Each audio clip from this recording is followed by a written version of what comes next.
When you are shelled in, no matter how many people come there at your shell and try to knock and try to say something, you will feel invaded. You will be like, okay, what? They want me to take down my shell now? No, forget about it. I will find 20 other reasons why I shouldn't open up and why it's everybody else's fault that I don't. In order to move towards such, first of all, intimacy, and then in time more and more touching of the souls, and in time merging of the souls, the first thing that you need to understand as you put your finger on the map is sort of what is the opposite of it? What is the contrast here? And basically for that we need to understand a little bit what is loneliness, what is this, very often it's called the epidemic of loneliness that we are going through. Now this sometimes lends itself to believe that we are sort of getting more lonely in time. Research doesn't really support that. It's like we've always felt lonely and we're still feeling lonely now. So there was always an underlying layer of unfulfillment to a certain degree. A significant amount of the population does feel, at least at times, but also many of them very often to always very, very lonely. Which is an interesting thing because we are social animals. We are wanting to be together. It's funny that you have 6 billion people on a planet and a good amount of them feels quite lonely. How is that even possible? We sit on each other's heads. How can we even be lonely? How is it possible? And for this already, it's good to understand, well, first things first, loneliness is not so much related to with how many people are you in a room, or do you have a spouse or not? Do you spend time with other people or not? That's not necessarily an indicator whether or not you might feel lonely. But if you don't have the feeling that you can really show yourself to another person, that you cannot really share yourself with other people to the fullness of who you are, that is what creates loneliness. You might be married for 20 years and sleep in one bed together every night and feel utterly, utterly lonely and awful within that. Now, loneliness is clearly widespread, and as much as maybe reported loneliness is not necessarily rising, still we have quite an increase in numbers of depression, of anxiety, of sort of these byproducts, emptiness, lack of meaning, which could be considered byproducts of this feeling of loneliness. You could ask yourself how come that we sort of remain lonely while we are actually animals that are social, that do collaborate in groups, that were made to unify. So even on the lowest, most simplest level, we were made to unify in a social sense, to hang out together, like the good old monkeys that spent a huge percentage of their day cuddling and grooming and just sitting together and having bodily contact and feeling each other, and therefore keeping up their healthy nervous systems and their sanity, to keep it short. Same with lions, same with, Ria just told me this sweet story that elephants apparently, because they sort of walk back and forth in the same areas over the year, and when they pass the bones of an elephant that had passed away, that they knew, and only if they knew them, then they will take a moment and pause next to the bones, give their condolences, and then move on, and they will not do the same for just some random elephant bones that they didn't have anything to do with. So we as mammals are social animals, and we are meant to create togetherness in order for us to stay healthy and to stay happy. If you want to push that to the spiritual realm, it becomes even more clear. Spirituality, yoga is all about unifying. It's all about finding the togetherness, well, of all the parts within yourself, but also you with the world, and even with the macrocosmos, if you want to call it so, or with the source of all things, with existence itself, and so forth. On the other hand, we are born into a world that is highly neglective of the whole realm of connectivity.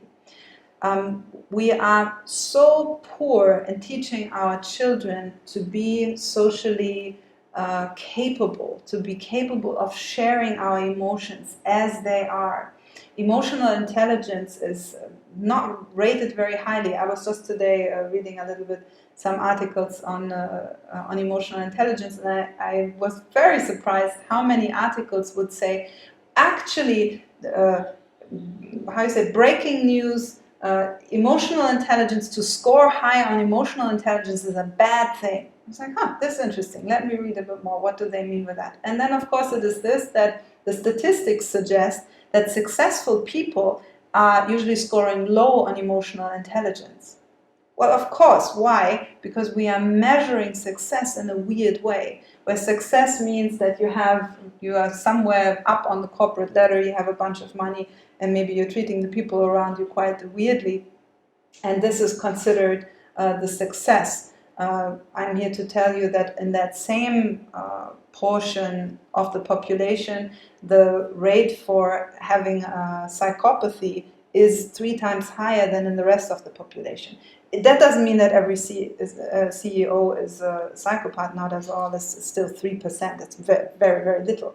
But still, it stands out that it is 3 times as much as in the rest of society.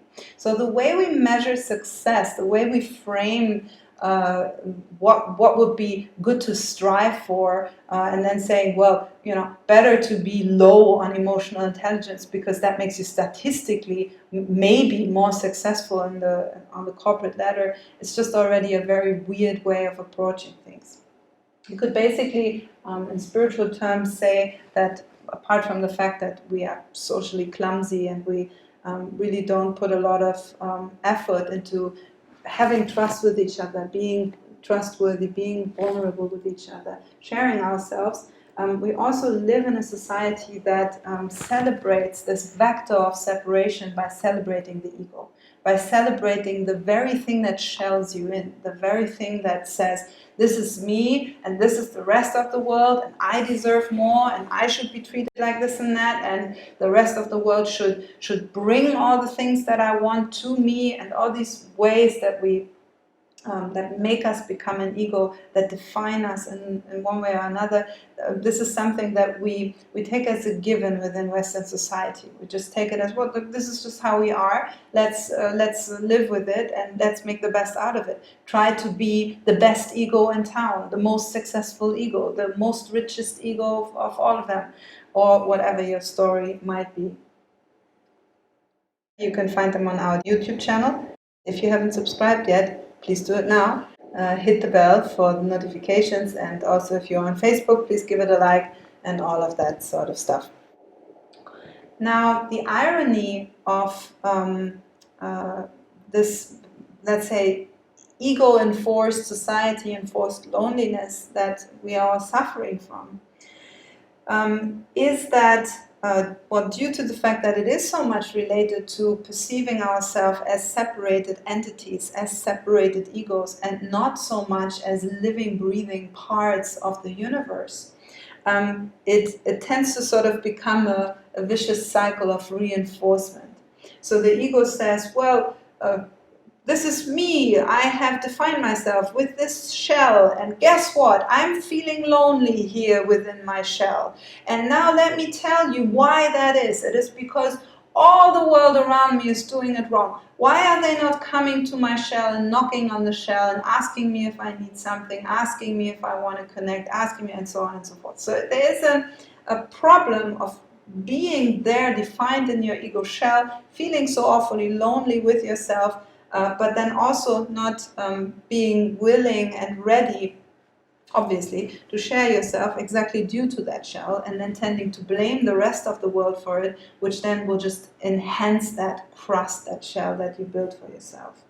There's a passivity that is correlated with loneliness, and even research suggests very interestingly that one of the common traits of all people that reportedly feel lonely is that they are bad listeners.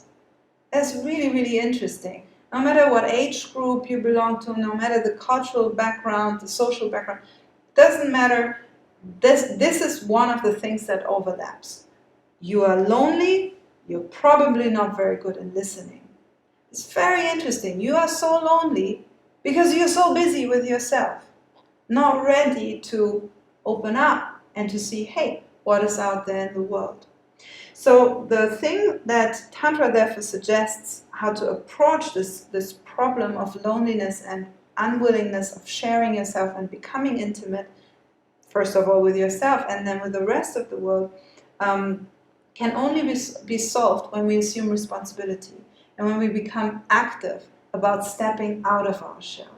When you are shelled in, no matter how many people come there at your shell and try to knock and try to say something, you will feel invaded. You will be like, okay, what? They want me to take down my shell now? No, forget about it. I will find 20 other reasons why I shouldn't open up and why it's everybody else's fault that I don't, right? So the first thing we need to realize is, okay, finger on the map. I'm shelling myself in. Okay, that's fine. That is very acceptable. That happens to many people. It doesn't have to stay that way. But let's just see, okay, this is the reason. The reason why I'm lonely is because I'm living in a little bunker. I'm going around in my little tank, pointing with my gun at everybody and blaming them for not coming into my tank and saving me from my tank. Oh yeah, they're scared. You're putting a gun in their face, right? So observe that first. The epidemic of loneliness, if we want to call it that way, is due to the fact that we are little egos shelled and bouncing into one another, being upset with one another, that this is our condition. And the thing that it takes is to become active in learning how to open up the shell, to let down the shell, and then at least stand naked in front of each other. That's already a very good start. You could say that at the level of sex, the downward flow of creative energy, we are basically staying dressed up as we go to the bedroom together. We are not really getting naked from the depth of our soul. Whereas when we experience Eros together, we will gradually take down the shell, and as raw and as difficult as that might feel, we allow ourselves to be vulnerable together, and then we have a chance to actually come together in intimacy and eventually even unity, unifying, if you will. So let's see what are some practical things that we can do in order to increase our levels of sharing with one another, increasing our intimacy with one another.